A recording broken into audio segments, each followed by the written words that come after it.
morning, my dear students. I am Dr. Jeevanova, Associate Professor at the Department of Zoology, Vireshwar College, Ballari. It comes under VSK University, Ballari. Today I am going to discuss about the new chapter, that is sex determination chapter. Okay. So then what is sex determination? We know that so on this planet Earth we can find that the presence of two types of animals, male animals and female animals. How these male animals have been developed and female animals have been developed, and what is the mechanism for the development of male and female organism. At the embryonic stage, so they do not. That means when they are developing inside the uterus, at the time in the embryonic stage, or so the blastula stage or gastrula embryonic stage, they do not show any such type of clear demarcation. But later, as and when they develop, so then they are going to show the different. That means they are going to show the male and female. That means the characters. Why they develop such type of characters, male characters and the female characters? Okay, what is the reason for the male characters and female characters? So it has been studied by the cell biologists long back, 100 years back itself. See, in that what happens now? So for the first time, they have identified that the two types of animals are present on the planet Earth. Already I told you that male animals are and female animals are there. Among them, that we can classify both animals into monoecious animals and dioecious animals. Monoecious animals are the hermaphrodites or bisexuals. These animals are mono means single. Single animal is having both the reproductive organs, male reproductive organs and female reproductive organs, and is capable to produce male sex organs like sperms and female sex organs like ovaries.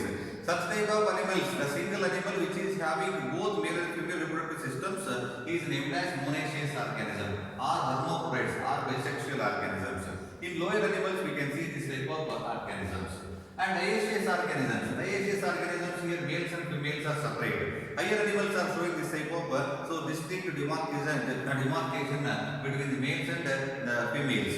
Males are having only male reproductive system and females are having only female reproductive system, and males are producing male gametes like sperms and females are producing female gametes like eggs. Okay, so males are separate and females are separate. So two individuals are separate. Okay, such type of animals which are having only one type of reproductive system and separate, they are named as dioecious animals. Okay, in this way our cell biologists have identified, and geneticists later they have identified that what type of animals are there, they are differentiated into males and females. So based on all these the previous observations, later what happened, our cell biologists, as and when they started to study about the cells in detail, then they came to know that autosomes and allosomes. That is the concept of autosomes and allosomes. So in the body of every organism, two types of chromosomes are present. Okay, so those chromosomes which are related with somatic activities, they are all named as autosomes, and those chromosomes which are related with the sexual activities or reproductive activities, they are named as allosomes. Okay, you take any kind of advanced organisms or the sexually reproducing organisms, there we can see that the presence of these two types of chromosomes. In case of human beings also, the 44, okay, 44 plus XX, okay, this is the female, the 44, okay, plus XY, this is the male. Like that, these 44 the chromosomes are these are the autosomes, okay, autosomes, and these two are the allosomes. Like that, scientists identified that the presence of two types of chromosomes, autosomes and allosomes.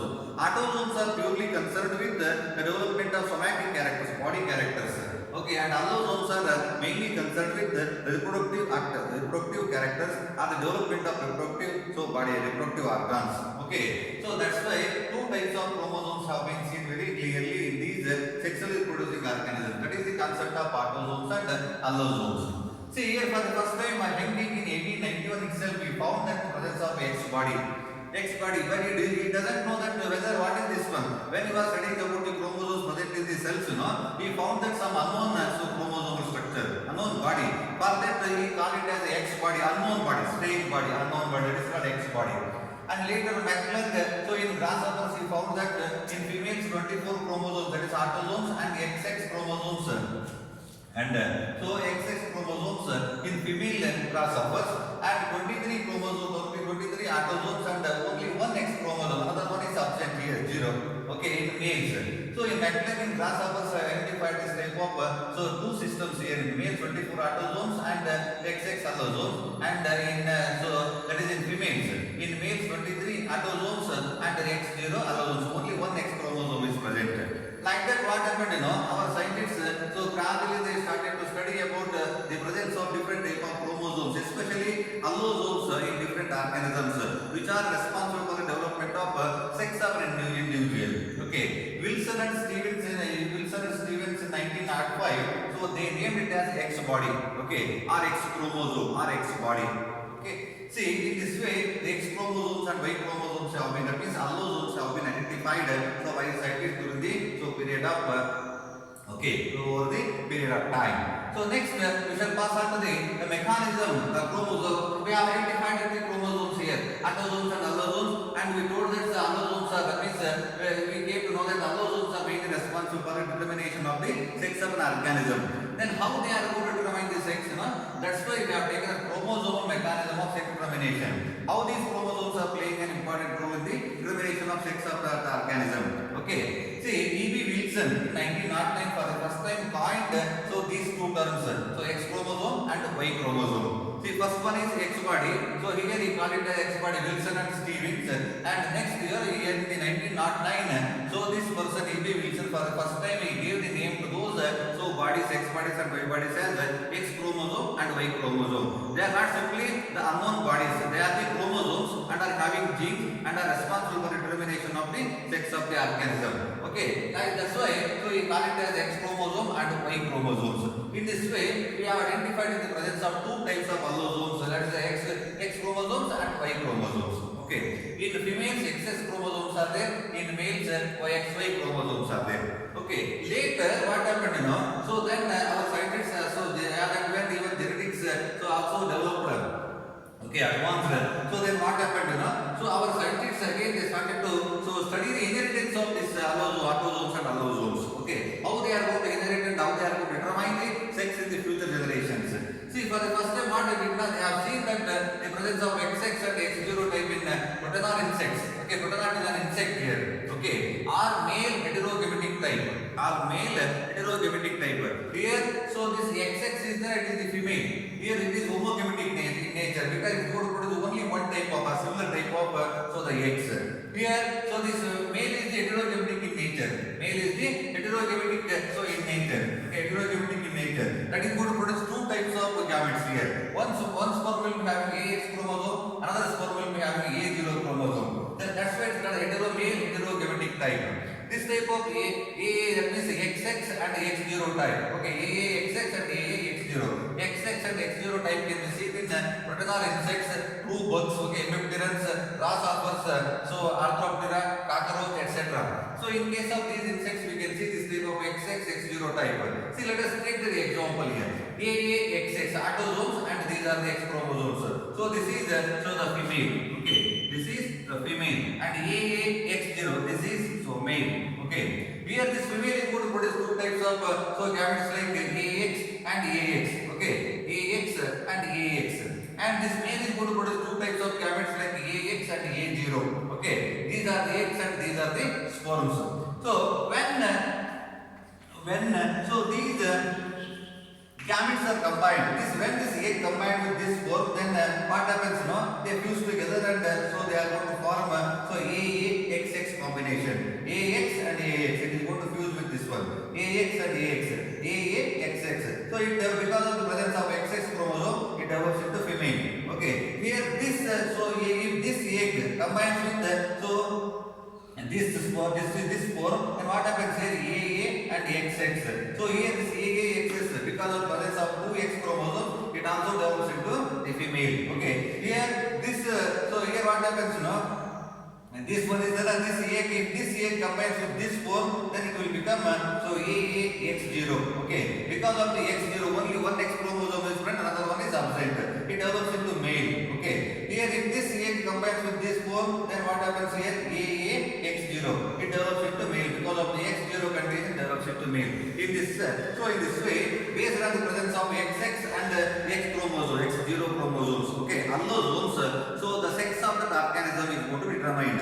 If two X chromosomes are there, then they develop into females. If the XY chromosome or X0 chromosomes are present, then they develop into males. In case of this protein insect, we can see this example. In other examples, XX, XY type. In case of mammals, including human beings and Drosophila and other animals also, we can see advanced animals. We can see this XX, XY type of sex determination here. See here, this XX, XY type is this XX. Is the female and this XY is the male. Okay, it is the male. Here this AAXX, okay, this female and AAXY, this is the male. Okay, here this so the female organism AAXX, it contains AA allosomes and XX allosomes. It is going to produce the same type of gametes, AX and AX. Okay, that's why these are called as homogametic females. Okay, but here the males are there, here AAXY. Okay, it produces AX and AY, two types of gametes. So 50% of the sperms will be having the AX chromosomes, other 50% will be having AY chromosomes. Okay, so that's why these males are named as heterogametic males. Heterogametic males. Then what happens here? When this egg combines with this spore, then it is going to become AAXX. Because presence of two X chromosomes, it develops into a female. Okay, and if this egg combines with this spore, then it will become AAXX. Okay, due to the presence of these two X chromosomes, it is allosomes, it develops into female. Here, if this egg combines with this spore, then it will be AAXY. Okay, so because the presence of XY chromosomes, it develops into the male organism. If this egg combines with this spore, so here AAXY. Due to the presence of this XY chromosome, it develops into male. Like that in case of human beings and other advanced vertebrates and organisms, so including Drosophila, we can see this XX, X0 type of system. Okay, apart from this XX, X0 and XX, XY type, that is it. So the homogametic females and heterogametic males, we can see the exact reverse condition also. That is heterogametic females also there. So far what we have studied in those things, we have seen that the homogametic female, but here heterogametic females can be seen. That is so here Z0, okay, and ZZ type. In Z0 is there, here Z and 0. Okay, so this is the heterogametic condition. This is the female and ZZ type is there, this is the male. This is the male. Okay, in moths and butterflies we can see, this is the example here. In moths and butterflies we can see this type of condition. See AAZ0, this is the female. Okay, AAZ0. So this is female, it is heterogametic. It is good because it is going to produce two types of gametes, AZ and A0. It is going to produce two types of gametes, AZ and A0. Okay, then what happens here? And these males are there, males here, these are the heterogametic, but here these are homogametic, AAZZ. They are going to produce same type of forms here, AZ and AZ. Okay, so when this AZ, okay, now the egg contains AZ and this sperm contains AZ combined, it will become AAZZ. Okay, so this is male. Here the males are homogametic, females are heterogametic. So this develops into here the female. That means so male here. And here, so if this egg combines with this sperm, then it will become AAZ0. Okay, because of this Z0 here, heterogametic nature develops into female here. If this sperm, so egg combines with this sperm, then it will become AAZZ. Okay, so AAZZ. That means here, so these two ZZ chromosomes are similar. That's why it develops into male. Okay, and if this egg combines with this form AAZ0, so this will be developing into a female. Here, this type of condition also can be seen in the nature. That is heterogametic females also. Let us take one more example, that is ZWZZ system. In moths and vertebrates, we can see this type of condition. In moths and vertebrates, we can see this type of condition here. Okay, ZW system. Again, here also the females are heterogametic in nature, males are homogametic in nature. And females are producing two types of eggs here, that is AZ and AW. And males are producing so same type of spores here, AZ and AZ. Okay. See, when this egg combines with this spore, then it is going to become AAZZ. So here, because of the ZZ chromosome, okay, ZZ chromosome develops into male. And here, if it combines with okay, AZ combines with so then AW combines with the AZ here, that means this AZ combines with this spore, it will become AAZW. Okay, because of ZW, heterogametic nature, it develops into the female. And here next, if this egg combines with this spore, it will become AAZZ. This is the male. Okay, because similar gametes are present here. If this, so this egg combines with this one AAZZ, ZW. This is the female, because here females are heterogametic in nature, males are homogametic in nature. This type of special condition can be seen in case of the organisms in nature. Okay. Next we shall pass at so special case, it is sex reversal case. Sex reversal case. In case of sex reversal, Crew's experiment. This is called as Crew's experiment. For the first time, scientist conduct this experiment. In birds, usually in birds you take any kind of bird, usually has taken hen for this experiment for experimental purpose. In hens or in any birds you take one ovary is functional, another ovary is rudimentary. So rudimentary means it is so under function. That means it is not in functional stage. Okay. So it is not functional stage. It is so non-functional one. So because here due to the presence of one ovary is functional, so it is this hen is going to act like a female and it is going to produce the eggs and okay, no problem. So then normally it is going to lead its life as a female, so bird. But if you remove this functional ovary, what happens if you remove the functional ovary? This rudimentary ovary is there, and this rudimentary ovary is going to become functional. If you remove the functional ovary, this another rudimentary ovary is there, that is going to become functional, and so it develops into male instead of the female. So that is a female hen. That is a female hen. Actually, it has to be developed into female. Before, when this another ovary is rudimentary, at that time this ovary is functional. At that time it was a female bird. But what happened here? So when we remove this functional ovary, another ovary is then that is developing, that is going to become functional, and it has to so produce the eggs. But it is not like that. It is not going to produce the eggs here. It is going to produce the spores, and it is going to become it is going to be developed into a male. This is called as sex reversal. Okay, the female hen is converted into the male cock now. Okay, the female hen is converted to male cock now. This is called as sex reversal, and it is conducted. This experiment conducted by Crew's. That's why it is called as Crew's experiment.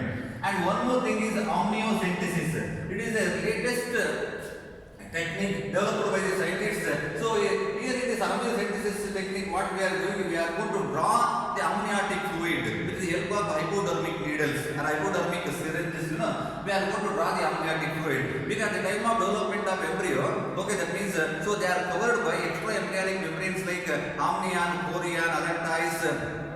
Okay, yolk sac. Like that, extra embryonic membranes are present. Here, immediately this so embryo is covered by amniotic membrane. It is a sac-like structure. In this sac, so the amniotic fluid is filled. In that amniotic fluid, cells are present, and with the help of hypodermic needle, we are going to draw the amniotic fluid, and so we are going to check that so cellular components. Okay, especially chromosomes present in the cells of that amniotic fluid. Okay, if that so if here in that cell, if that contains XX chromosomes, easily we can determine that means we can say that so it is the male, it develops into male individual. If that so contains XX chromosome, then we can say that so it is going to be developed, this embryo is going to be developed into the female. So in hospitals for commercial purpose, so they are going to so identify the sex of that embryo before the birth. This is actually offense. According to government rule, it is offense. One should not so conduct this test. By doing this amniocentesis, we can identify the sex of that embryo before the birth. And apart from that, it is also going to this amniocentesis so technique is also going to help us in identifying number of genetic disorders. So in which chromosome, which gene is in abnormal condition, which gene has got so mutation, so what type of the problems can be seen. So in case if we came to know that so number of genes are undergone mutation are serious, so the abnormalities are there, then so we can remove that embryo. Okay, that means doctors are going to suggest that so person to go for so abortion. That means abortion. Okay, so that like that we can attend to this amniocentesis technique is going to be so used for genetic disorders and also identification of sex of that individual so before the birth. In this way, so we can identify, that means we can study we can understand sex determination in organisms by all these different techniques. In next part, I will explain the remaining thing of it.